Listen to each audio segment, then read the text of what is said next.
Hello, I'm Charlotte Howard. I'm the Economist's New York Bureau Chief and Energy and Commodities Editor. I'm very happy to be joined today by the Chief Executive of Royal Dutch Shell, Ben van Beurden, to discuss the energy transition and Shell's strategy going forward. Ben, thank you for being with us today. Happy to be here, Charlotte. So Shell laid out a new strategy in February. Why did you choose this time to pivot? And if you could give us a bit of an explanation of what your strategy is on a high level going forward, that would be much appreciated. Yeah, thanks, Charlotte. As a matter of fact, even though we presented our strategy last February and had already given a preview in October, we had been working on this strategy update for quite some time before. As a matter of fact, we could already see at the end of 2019 that the macro environment was not stable, was changing. We could see that the discussion on climate change was accelerating, more companies coming up with net zero emissions commitments. And then, of course, the pandemic turbocharged all of that. So by the time we got into the pandemic, we were well and truly underway with revisiting our strategy. And in the course of 2020, we refined it and then indeed articulated it to the world. It's a more holistic strategy because what also happened, of course, the pandemic, I think, created a lot of awareness, not just for climate change once more, but also for other ESG issues. So it was a good opportunity for us to position the company as a company that has a strategy for multiple stakeholders. So not just shareholders. It's not just about shareholder value. It's not just about being a net zero emissions company. It is also being clear about our goals that we have for protecting nature and for powering lives. So we had a four-pronged goal strategy that we disclosed. We talked a lot about shareholders and climate last February. Next month, we'll talk a little bit more about nature and lives. But it is a holistic strategy that aims to really target all the priorities that we as a responsible member of society need to focus on. So let's talk a bit more about some of Shell's investments in clean energy going forward. As you know, this is an area that has attracted a lot of attention, both from some of your peers in the traditional oil and gas space as they look to diversify their business, as well as big utility companies and independent power producers who are investing in clean energy. So what is the differentiating factor that Shell has, given how much competition is ramping up in this space? It's a really good question, of course, and it's not only a question for our investors and say, why would we be differentiated or advantaged with our strategy compared to others? But it's also, of course, a question that we have asked ourselves. If we want to play a role, if we want to succeed in a society that is ever more concerned about climate change and where companies and countries all make their pledges to get to net zero by a certain date, how do we play in that? And essentially, and this it may sound subtle, but it is actually quite important. Essentially, we have decided that it's not just about producing cleaner energy. So it's not about we used to produce commodity oil and gas. Now we're going to produce commodity power, green power, and commodity biofuels. That's important as well. But it is even more important that we focus on solutions for customers. So in other words, it is not just being in advantaged products, but it's in advantaged projects. It is being in advanced products. So what can we do to help our customers? Now, if you bear in mind that our share in the supply of energy is 1.7% globally, and then you look at our share in the demand for energy being 3 times as large, so 5%, we have decided that our competitive advantage is playing it much closer up to the customer and indeed providing these solutions for all these companies and even countries that have decided that they need to go to net zero as well. I think we have a great starting position, we have a great legacy, we have a great brand, we have a great reach, and I think we have a great repertoire of solutions that we are ready to roll out. Could you give us an example of that? Because it would be helpful to understand what does that solution look like and what type of margins does it deliver to your investors? Sure. And let me take two examples, if I may, Charlotte. A lot of people talk about green electricity. And of course, green electricity is going to be a key component of the solution set going forward. We have to electrify a very significant part of energy demand, and then the electricity needs to be provided in clean or green ways. But now you can ask yourself, what is the role that we should play in it? Should we be the providers of that green energy? So build wind farms and solar farms, etc. And we probably have to. But then again, the key advantage that we can bring is to actually work with our customers who need that clean and green energy. So take the example of, for instance, the wind project that we have in the North Sea here in the Netherlands. A very large part of the production of that electricity is being sold, in this case, to Amazon, who want to have green electricity for their data centers. Who want to be able to point to additionality of another wind farm that is being developed for that particular demand, but who don't want to have the hassle of stringing it all together, doing the risk management, because they may take the electricity not in the Netherlands, but another part of Europe. And could they work with a company that can do all of this for them? So provide them with a clean solution for their needs. And then maybe replicate that solution in other parts of the world. Or maybe roll it into a broader alliance of strategic partnerships, for instance, by also providing them with sustainable aviation fuels. And sustainable aviation fuels would be my other example, Charlotte. So it is not just that we can produce sustainable aviation fuels, it is that we can come up with the solutions to help airlines, together with other players in the aviation space, to systematically make aviation cleaner and greener. So I think the challenge, therefore, is not only a challenge of providing the supply of the molecules or the electrons, it is also figuring out how you make that a good product for people to buy, with the risks, the commerciality, and all the other attributes being rolled into it. So there's a lot of discussion right now about hydrogen, and you hear different companies mention their investment in hydrogen, some in very big ways, others talking about hydrogen as a technology that will become important to their business, but is not yet important to their business. In February, you were talking about the LNG business that you created as a template for hydrogen. Could you explain that and unpack that a bit more and describe how you see hydrogen playing out for Shell and then therefore for the broader energy system? Sure. I think hydrogen indeed is a hot commodity today in terms of it being talked about as a key component of the energy system going forward. And I believe that is the case. But of course, we have to also bear in mind that talk of hydrogen being a key component for the future has been around for almost 25 years. So would it be different this time around? I think it would be, but we also have to bear in mind that we are starting still from a very modest size of business globally. Indeed, we are already a leading player. I think in mobility, we are the largest player when it comes to hydrogen. We are also building the world's largest green hydrogen plant in Germany, and we hope to build one that is 20 times bigger even in Rotterdam, for which we hope to take the investment decision in the next 12 months. But ultimately, again, if I go back to what I just gave as an example earlier on, Charlotte, I think the way we are going to win in hydrogen is not just to be the most competitive supplier of the molecule, but actually to have the best solutions to make hydrogen become part of the energy mix. So for us, the challenge is not so much can we build an electrolyzer? Of course we can. But the challenge is how are we going to make sure that hydrogen in heavy-duty road transport really takes off?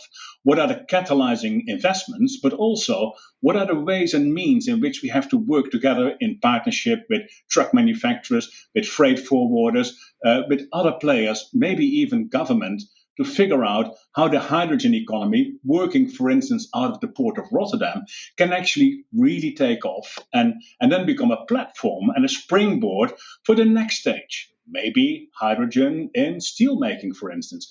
The challenge is not so much can you provide the materials, the challenge is much more how do you make business models and commerciality happen. And I think we have developed that whole notion of a market for LNG, of course, over a period of many decades. We're now in a position that actually we are the largest market player in LNG. And that's not because we are the largest producer of it. That's actually the state of Qatar.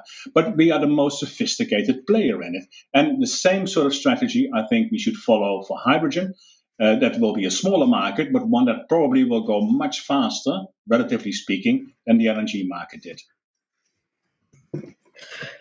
Does that require much more government involvement, though, with hydrogen than perhaps you saw with LNG? What sort of government support do you think is needed to make that a viable business? I think the reality is, and I also believe that people are beginning to recognize it, that many of these technologies that we are now talking about, hydrogen for transport, maybe hydrogen for shipping, sustainable aviation fuels for aviation, obviously, all these technologies do exist, but people start to recognize that they are really challenging because they cannot, without any sort of help, compete with the incumbent technologies, which are fossil technologies. And we are not concerned that our fossil footprint would somehow disappear. We are actually quite okay if we could replace it with the footprint of the future. But it will not happen automatically, simply because either it would be highly uncompetitive for us to provide it on the same terms, actually wouldn't work. And of course, our customers cannot afford to buy it or are not ready to buy it because they do not have the trucks or they do not have the business models or whatever else. So yes, all these technologies will only take off if we figure out, as energy suppliers and as users of the energy, together with governments, how we overcome these competitiveness hurdles. Now, the same actually happened, of course, with solar and wind. Not too long ago, of course, solar was unbelievably expensive, and people could not imagine how it could ever become a significant part of the power system. And now we all look back on it and say, well, as a matter of fact, it is a very competitive technology, but that is because we have, in a large scale, replicated the use of this technology to the point that it became competitively attractive without any help. The same will be true for all the other technologies that we need in the energy transition, and governments will have to play a role. It doesn't have to be subsidy. Sometimes it will have to, by the way, but in many cases it will be setting smart mandates or portfolio standards or bans on the alternative. And even though there may be unpopular political measures, they will be inevitable political measures. And that's in addition to a carbon price. A carbon price you don't think can do it on its own? Well, a carbon price is absolutely necessary as well. We have been saying this now for decades, but we are almost at the point where we also have to recognize that not only is a carbon price necessary but not sufficient, it almost is I wouldn't say insignificant, but it is just not going to move the needle far enough and fast enough. Of course, if you introduce a carbon price, rational economic actors are going to be more efficient and going to do things differently and everything else. But before you get to a carbon price that people will switch their home to something else or switch their car to something else or switch their airplane to something else, we're talking about astronomical carbon prices. So the carbon price is not going to be the sufficient stimulus to make economy-wide transitions happen. For that, we have to supplement it with smart mandates, smart regulation, sometimes indeed encouragement, sometimes rather blunt tools like indeed bans or minimum requirements. So let's talk a little bit about the nature's business, because this is something that I think would be another differentiating point for Shell compared with some of your peers. How do you see that business evolving? And as a related part of that question, how do you see more rigor coming to the offsets market? Yeah, thanks for that question, Charlotte, and also for the observation that indeed we do have a bit of a head start when it comes to what we call nature-based solutions. So, in other words, not just trading in carbon credits in order to package them together with sort of emitting carbon products, but also as a complete new form of business that we need to build. And let's first of all start with the need. There is absolutely nobody who is knowledgeable in the field of climate change and the technologies needed that would say, we can get to net zero without the help of nature. there will be, even by 2050, when we need to be at net zero as a world, or as large parts of the world, there will still be emissions of CO2 from those uses of energy that cannot go without carbon for some time to come. That may still be some airplanes, that may still be some ships, that may still be some cars in certain parts of the world. So the only way to deal with those remaining emissions, which of course we will have to shrink as much as we can to a manageable level, but then the only way to deal with that residual emission is either to capture it and store it. That's easier done for point source emissions. But for the more diffuse emissions, we will have to find ways to offset it. And indeed, nature is a great resource. Direct air capture may be another resource, but that seems to be significantly more expensive than the biological alternative, so to speak. And therefore, we believe that there is a role for nature-based solutions. It can be very cost competitive as well. If you look at what it costs to sequester a ton of CO2, that's significantly lower than some of the alternatives that exist. But as you also say, Charlotte, there are two concerns. Indeed, the concern is, can these credits actually be believed to be robust and resilient? Is there indeed technically and truly going to be sequestration? And how sustainable is that? And I think, therefore, we need to have more high-quality standard setting in this entire field to completely underpin it and perhaps even legitimize it in the eyes of many others. And then the other point is, it is a bit of a last resort. You cannot use nature as your first line of defense. You have to, first of all, address the size of the emissions, see whether you can avoid it, see whether you can be more efficient, and only if you then have remaining emissions, you can talk about sequestering or offsetting them. So, how do you think about, when you think about the broad scope of Shell's business, we've talked about certain parts of it, including your investments across the clean energy space and how you plan to serve customers and your nature-based business as well. There still is this enormous, the majority of Shell's business today, right, remains in fossil fuels, whether it's upstream oil, the trading of oil, your LNG business, you rightly pointed out as being a giant within the space. How do you guard against the risk of stranded assets? And how do you make sure that some of the investments that you continue to make in order to meet the demands of your shareholders and to finance the transition into some of these newer parts of Shell's business, how do you make sure that what remains the core of Shell's revenue, how do you make sure that you don't run the risk of having stranded assets in an environment in which regulations might change quite quickly? Well, I think maybe a little bit of context first, Charlotte, and then I will get to the stranded assets issue. I think, first of all, it is really important to understand that, which I said at the beginning, that the footprint of our business in terms of the products that we sell is so much larger than the footprint of our business in terms of the amount of products we make. So we sell roughly 3 times as much energy as we produce or extract ourselves. And that's quite an important thing to internalize. So in other words, most of our carbon footprint is actually caused by us taking in products from other producers and repackaging them, if you like, and selling them on to our customers. So if you now talk about the assets that are involved in our business, then you're only talking about the 1/3 of our footprint where we produce or extract the energy ourselves.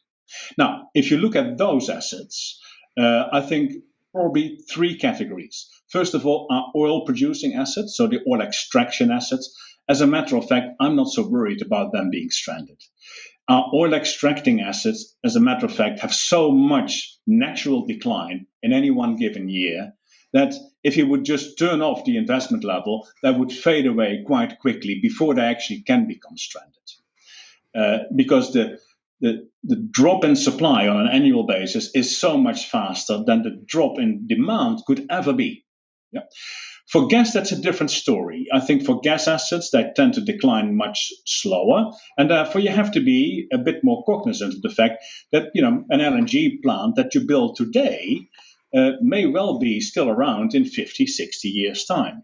And the decline rates are actually quite modest. So whatever you do, you better assure yourself that that LNG is going to be competitive, not only from a cost competitive basis, but also from a carbon competitive basis. So what we are building now in terms of LNG assets need to be absolutely first quartile, so that we know that as long as the world has some need for LNG, our LNG is going to be the LNG that sort of fits within the carbon budget, if you see what I mean. The whole notion that the world can do without gas or will do without gas, I think we don't subscribe to. There will still be gas in the mix for quite a long time to come, even post 2050, even when we are net zero. And then the third category of assets is refineries, where I do believe there is a real risk that there is going to be less of a need for machines that produce petrol and diesel and also jet fuel, etc. We think that refining footprint will have to transform to a more durable footprint, to be focused on petrochemicals and to be focused on biofuels and hydrogen for that matter. And also there, I do think we are ahead of the curve. We have, by the way, impaired some of our refining assets, but we are ahead of the curve with a strategy that really very much focused on a high-graded refining core. So my concern about stranded assets is actually quite modest. I think we'll have to leave you there. We've taken up all of the time allotted. I could ask you questions for the next 3 hours, but I know you don't have time for that. I want to thank you so much for joining today. It's invaluable to have your insights into how Shell is thinking about this massive transition on a global scale and how Shell can continue to compete and try to lead the way in certain areas. So thank you so much for joining. I'd like to ask our audience to stay tuned for a presentation from Tom DeLay, who's the Chief Executive of the Carbon Trust. But thank you, Ben van Beurden of Shell. It's always great to speak with you. Thanks, Charlotte.